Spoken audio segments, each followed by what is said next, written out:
What's good, everybody? As you can see from the title, today we're going to be predicting this weekend's fights. UFC Fight Night, Evoloev versus Murphy. We're going to start off with the jobbers on the prelims, which I'm sure you're all super excited for me to talk about. And then we're going to make our way up onto the main event. First fight of the night, Melissa Dixon versus Luana Carolina.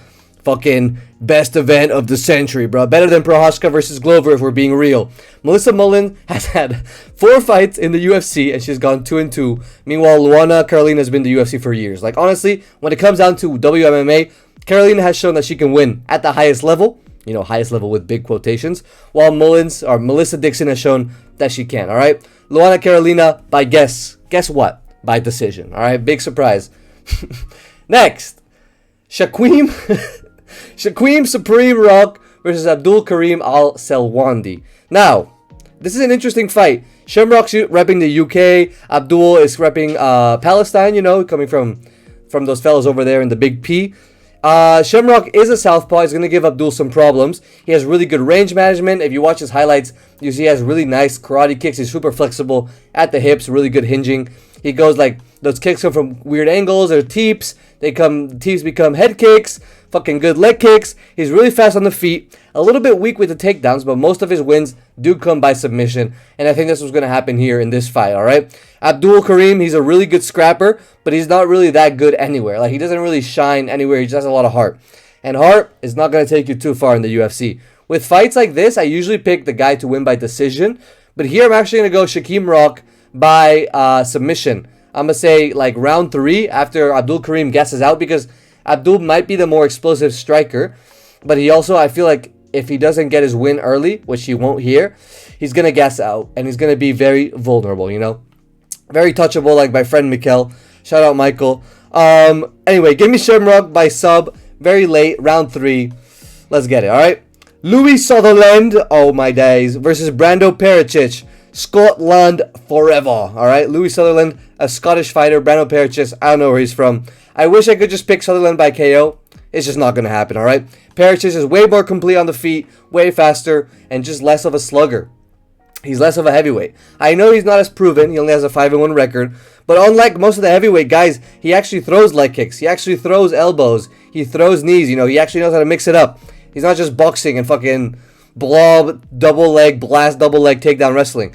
So yeah, Brando Pericic by round 2, early KO. I'm going to say either late round 1 or early round 2. Against the fence, I'm guessing Louis Sutherland's like blocking. Maybe like kneels down and the ref steps in. Something like that. You know, one of those little mercy KOs up against the fence, alright?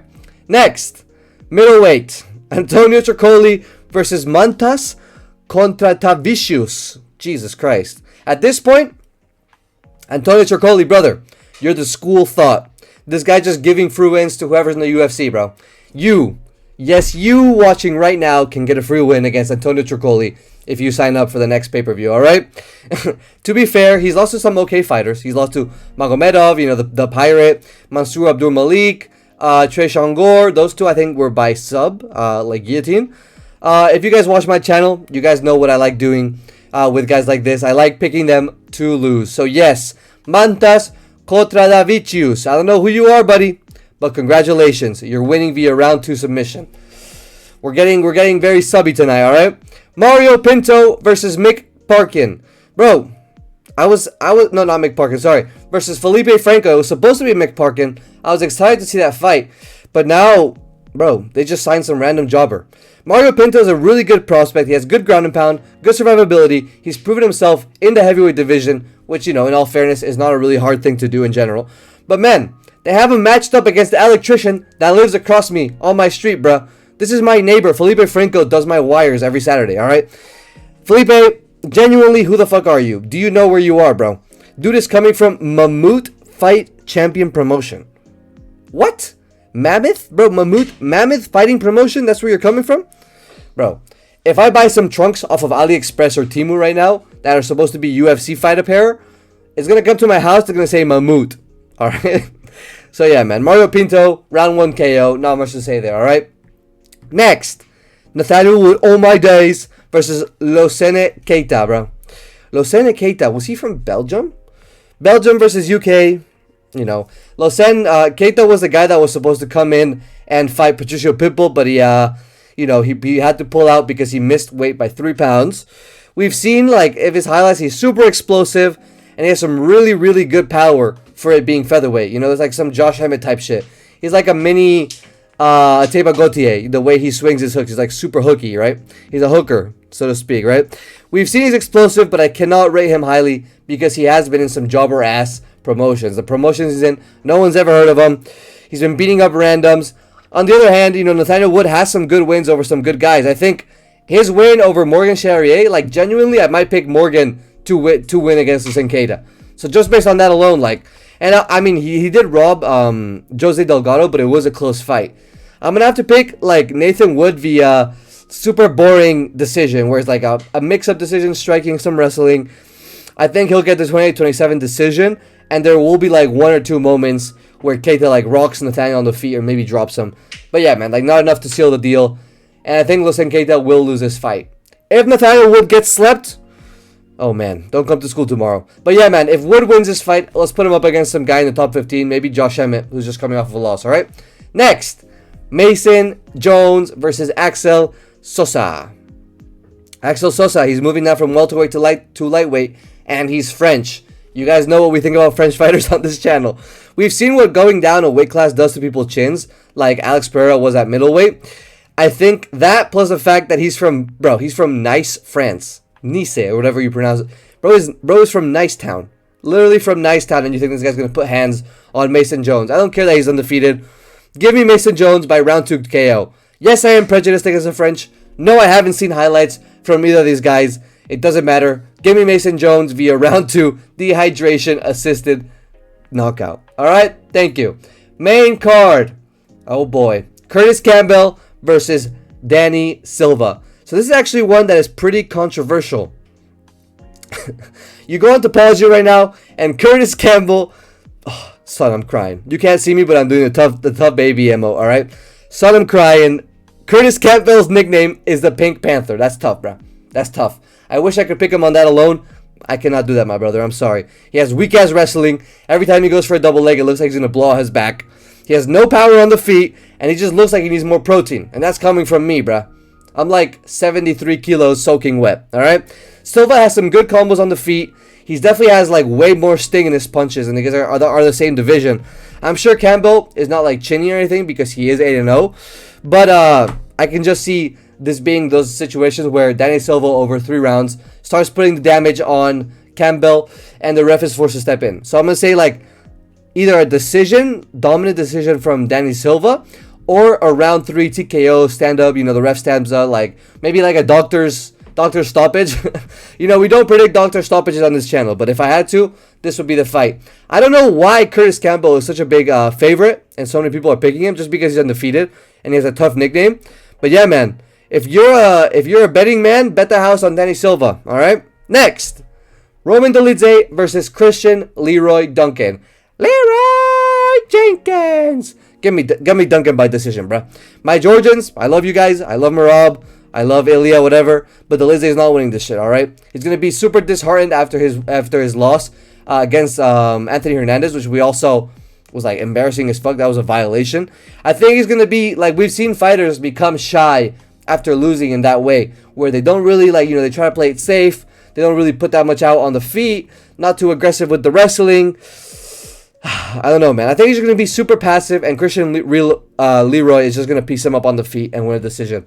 We've seen Leroy go the distance many times, and yeah, man, because of Dolidze's, like, I think he's going to be hesitant. This is going to be a good decision win for Leroy, all right? Dolidze's out of his prime. Christian Leroy is in his prime. 30 years old versus 38. Come on now, all right? Next, Iwo Baranowski versus Austin Lane. Fight of the night right here, all right? I love Poland. Give me Iwo all day, every day. The fight he had with Ebo, where they both like knocked each other down 4 times, that was fucking crazy. In a minute, I don't need to see nothing else. That shit was cinema, all right? Cinema emo again. Camera coming soon. Face cam coming after I hit 33 subs, all right? Austin Lane is 1-4 in his last 5, and he has a genuine, unironic. I like genuine, unironic. No humor. He has a loss to motherfucking Justin Tafa, bruh. Unironically, you have a loss against Justin Tafa. Get the fuck out of the UFC, bruh. Alright? Get the fuck out of here. Give me Iwo Baranuski by knockout, round 1. I don't give a fuck, Austin Lane. Get out of my screen, all right? Thank you. Ciao. MVP versus Sam Patterson. I genuinely don't know what the UFC has against MVP, bro. Deadass. This fucking guy, they give him up-and-comers, they give him good-ass fighters, they gave him Shara, they gave him Ian Gary, they gave him Jared Cannonier. He beats all of them. He's 4-1 in his last 5. The only loss was to fucking Ian Gary, who had to smudge him because he was piecing him up on the feet, bro. MVP was beating him on the feet, and Ian Gary had to wrestle, all right? I'm getting my blood. I'm getting worked up, bro. MVP is way better than Sam Patterson. I don't need to tell you that. You guys all know that already. But yet, MVP is allergic to getting finishes, so I'm going to have to pick him by decision, all right? MVP by decision over Sam Patterson. Give me MVP via low output or a farming decision. As per usual, all right? Business as usual. Luke Riley versus Michael as well. Only thing I got to say, Michael, it's all right. I'm going to lose to Luke as well. Got it? Michael, we're going to lose to Luke Riley as well. Get it, bro? Do you get it? Hashtag like and subscribe. All right. Luke Riley is a good-ass prospect. He trains with Patty. He's beat Bogdan Grad, who has beat Michael as well, who beat him on the Contender Series, right? Enough said. Like, you beat a guy that's beat the guy you're fighting now. Like, what's even going on? What's his MMA math? It checks out, bro. It checks out. Give me Luke Riley by decision. And last, the main event of the evening. Movsar Evoloev versus Lerone Murphy. The big one, all right? I feel like I've been talking about this fight forever. This is probably the fight night I've been commenting on the most because it's just so easy to predict. Bro, from the get-go, like from minute number 1, I knew how this fight was going to go. I feel like I've been talking for this like forever. Lerone Murphy stands no chance. If we break this fight down, like, yeah, Lerone is slightly better on the feet. Maybe he's a little bit faster striking. But even then, like, Movsar just dominates everywhere else. And I wouldn't be surprised if we see Movsar dominate when he's on the feet because of the threat of the takedown. He has better wrestling, better cardio, better jiu-jitsu, better chin, fucking everything, bro. The only way I can see Lerone Murphy actually doing something is by landing like a fluke head kick, Leon Edwards style, or by like maybe threatening a choke, initiating a scramble with Evoloev, and when they're scrambling, he like lands a hook in doing ensuing scramble, like lands a knee, like a really good knee to the chin. I don't know, like something like that. Apart from picking Lopez versus Volk 2, you're never going to see me pick a fluke, alright? I'm not going to pick Lerone Murphy to fluke Movsar. That would be tragic. And yeah, man, Lerone was getting cooked by Pico, and I will stand on that hill forever. Aaron Pico was doing good, and Aaron Pico wins that fight 7 out of 10 times against Lerone Murphy, alright? If Pico did that to you, Murphy, imagine what Evoloev would be doing. He should be a huge favorite. Evoloev should be like a fucking 700 favorite, in my opinion. Alright, this is going to age horribly when Lerone Murphy flying knees him in the first 2 seconds, alright? But yeah, man, Evoloev will be a huge favorite. He should be a huge favorite. And if he's not, then you guys need to bet the house on this man right here. This Russian jobber, alright? Thank you guys for watching. What do you guys think of this fight night? Is it kind of mid? Is it kind of British casual heavy? Who do you guys have winning all these fights? What do you think of the main event?